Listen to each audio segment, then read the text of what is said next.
Hello friends, for today's video I'm going to be going through a list of some anticipated releases for the month of September. Currently there aren't any for the 5th of September, there's one for the 12th, there are two for the 19th, and then we actually have 5 for the 26th. So I'll go in order of projected release date, and I'll have all this information, of course, in the description bar down below in case you'd like to reference back to it. Besides just anticipating some books, I'm also very much looking forward to the upcoming fall season, so I thought it'd be the perfect time to share some glasses that I think go really well with a lot of the fall aesthetic, sweater weather type of things. A big thank you to glassesusa.com for continuing to work with me. That is where all of these glasses are from that I'm going to be showing.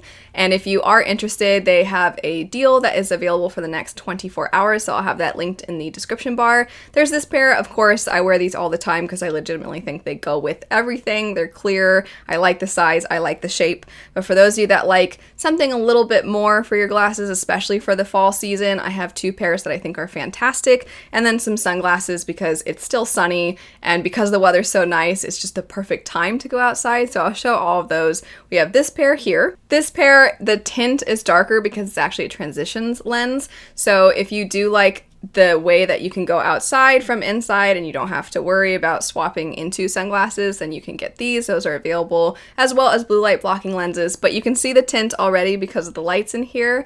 It will get darker as you go outside and then lighter when there's not as many lights. But this is kind of like your classic round pair that I think a lot of people really like, plus the frames are gold, which I think goes really nicely with a lot of those warmer tones in the fall. If you're a fan of kind of the classic black frame, then I think these are fantastic. They have a hint of the cat eye in the corner, and I just think that they make a really nice, almost accessory to whatever you pick out. And if you're somebody who prefers the cooler tones in fall as opposed to the warmer tones, then I think these are great for that, but they're black, so they go with basically everything, and I just think they look very professional. We also have this pair of sunglasses, which I just think are so cool. They are kind of like if you took the previous pair and then you gave them a little bit extra flair, you made them go up even more in the corner. And then these aviators are just kind of classic cool. I love this pair of sunglasses. I just think that aviators are the most awesome looking shape for a pair of sunglasses. There are tons and tons of other frames to look through. There's a lot of different shapes, sizes, colors,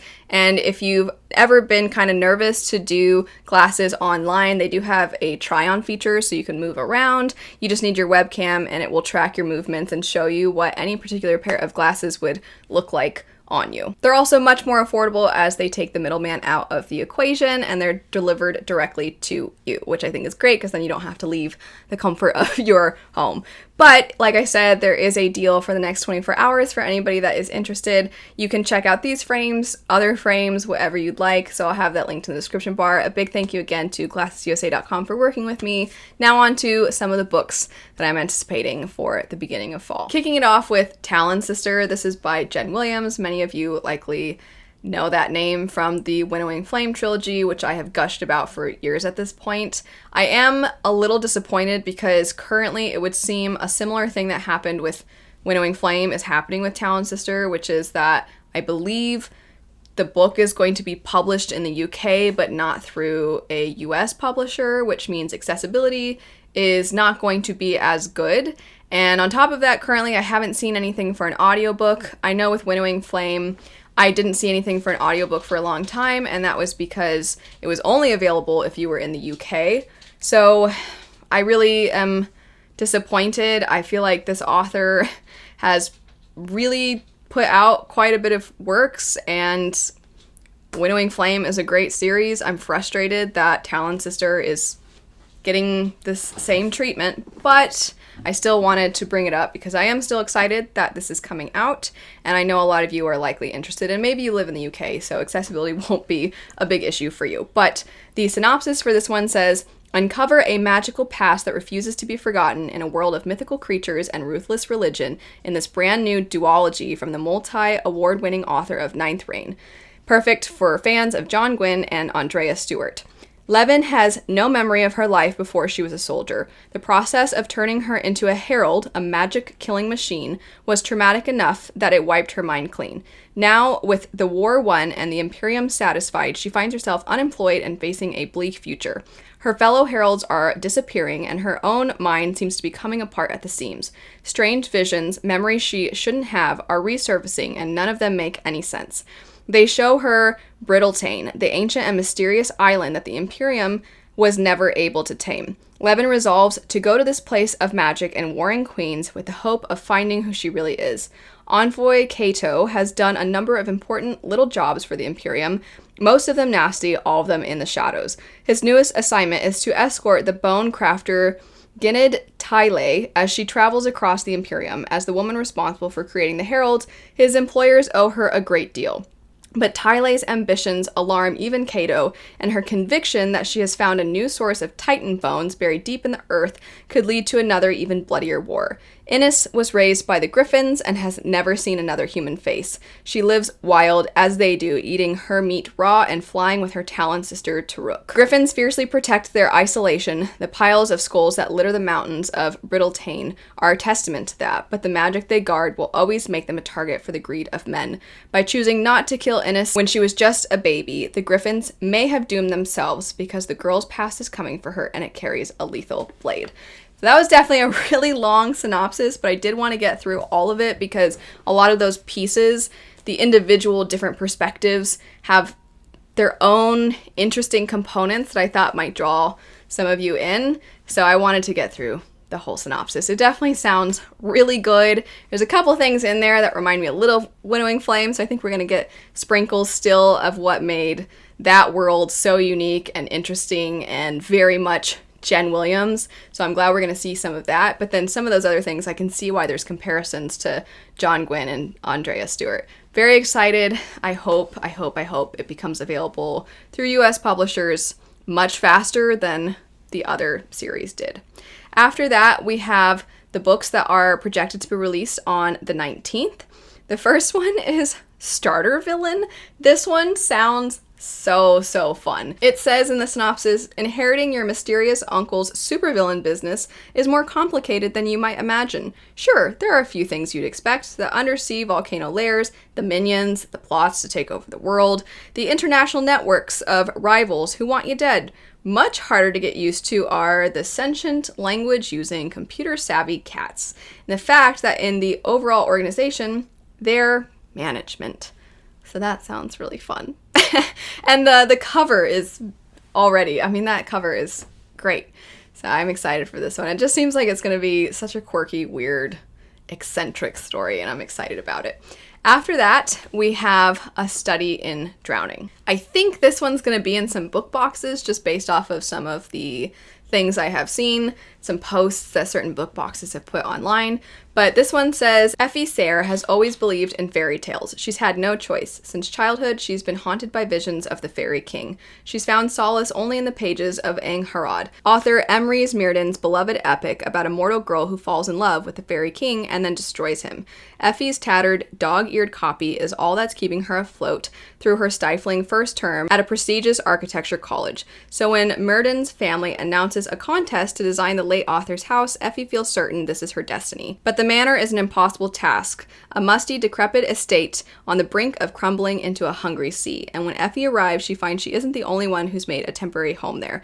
Preston, a stodgy young literature scholar, is studying the papers and is determined to prove her favorite author is a fraud.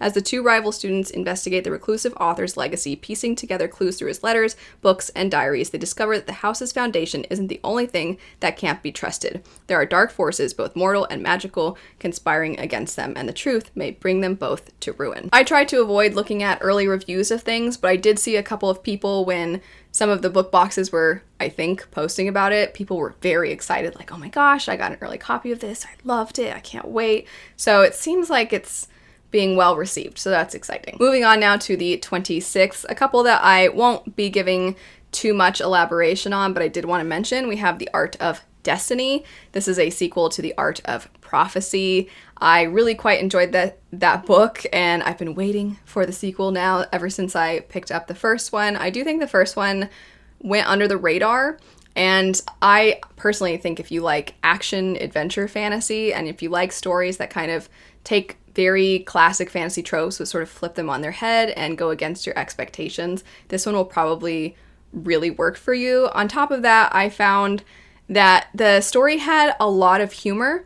And at first, some of the humor wasn't really clicking with me, but then once things really got going, it was a nice balance of action, adventure, some great relationship building between our main character and the mentor figure, and then the humor as well. So I had a lot of fun with it, and I am excited for the Art of Destiny. We also have Threads of Power. I'm so excited for Threads of Power. This one is, of course, the continuation to the Shades of Magic trilogy by V.E. Schwab. The third book definitely left some things open, so I've been anticipating the continuation for a long time. Plus, I heard V.E. Schwab say that she always planned at a book event that I went to, that she'd always planned for there to be more, and this was years and years and years ago. So I've been ready for a long time. I can be kind of picky with continuations, but because there were things that were sort of left unanswered or some new things that kind of were presented in the third book of the original trilogy, it made me think like, oh, there could be more of to this world, and there could be another story to get into. So fingers crossed that I like it. After that, we have the Navigating Fox. This one says, Quintus Schuall is the world's only navigating fox. He's also in disgrace after leading an expedition to its doom a year earlier with dozens of lives lost. Now he has a chance to redeem himself by leading a brand new expedition to the gates of hell. In return, he is promised the eventual truth of his origins and his solitary existence. As the journey grows more perilous and the agendas of its members more sinister, Quintus must make an impossible choice between obtaining the secret of his creation or sacrificing that possibility forever in order to seize his destiny. I believe this one might be a novella, so I think it's going to be on the shorter side, and it also sounds like from that synopsis that it's going to be almost folklore-like. So interested to see if I'm able to get my hands on this one, if I end up liking it or not. I actually have been really quite liking a lot of the shorter fantasy that I've picked up over the last few months. After that, we have the Hexologists. This is by the same author as the Babel series, and that one starts with Senlin Ascends. So if that name sounds familiar, that's where you've probably heard it from. And the synopsis for this one says, the first book in a wildly entertaining new fantasy series, the Hexologists and Warren Wilby are quite accustomed to helping desperate clients with the bugbears of city life. Aided by hexes and a bag of charmed relics, the Wilbys have recovered children abducted by chimney wraiths, removed infestations of barbed-nosed incubi, and ventured into the gray plains of the unmade to soothe a troubled ghost. Well acquainted with the weird, they never shy away from a challenging case. But when they are approached by the royal secretary and told the king pleads to be baked into a cake, going so far as to wedge himself inside a lit oven, the Wilbys soon find themselves embroiled in a mystery that could very well see the nation turned on its head. Their effort to expose a royal secret buried under 40 years of lies brings them nose to nose with a violent anti-royalist gang, avaricious ghouls, alchemists who draw their power from hell-like dimensions, and a book dragon who occasionally eats people. Armed with a love toughened by adversity and a stick of chalk that can conjure light from the darkness, hope from the hopeless, Iz and Warren Wilby are ready for whatever springs from the alleys, graves, and shadows next. I think that sounds so good. I'm so excited for that one. Senlin Ascends is weird. This one sounds weird also, so I'm really excited. I just think it sounds like nothing else. And it seems like it has components of other fantasy, but mixed in a way that's going to be really unique, I hope. It sounds really good. The last one for today would be The Witches of Bone Hill. We follow a character named Cordelia Bone, who has a meticulously crafted life, but then her sister calls to inform her that their great aunt that they've never met has died, and they must travel to a small town in Connecticut to deal with the estate. So our main character sees an opportunity to unload the house and save herself. But once there, the sisters learn they are getting much more than they bargained for. The Victorian mansion they stand to inherit is bound in a dynasty trust controlled by their late aunt's aging attorney, who insists they inhabit the house and retain it, but keeps them in the dark about the peculiar rituals of their ancestors. Not to mention a tattooed groundskeeper with a shrouded past who refuses to leave the carriage house, and a crypt full of dead relatives looming at the property line.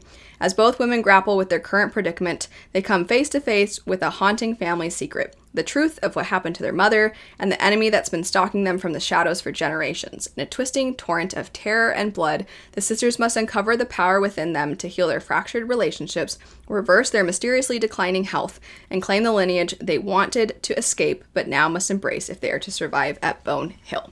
This reminds me a little bit of The Inheritance of Orquídea Divina, and that one didn't quite work for me. I just felt like there was a little bit too much distance between the reader and the characters because you are going through different perspectives and different generations. But this one seems like you're going to be a little bit more attached to the characters, so I'm wondering if hopefully this one will be a little bit more to my liking. But because it has that similarity to Orquídea Divina, if you liked that one, then maybe this one just immediately piques your interest. But regardless, that's it for some anticipated releases for September. Let me know which ones you're most excited about. If you have any of your own anticipated releases that I didn't mention, feel free to leave those in the comments. I hope you have a great rest of your day. Thanks so much for watching, and I'll see you later. Bye.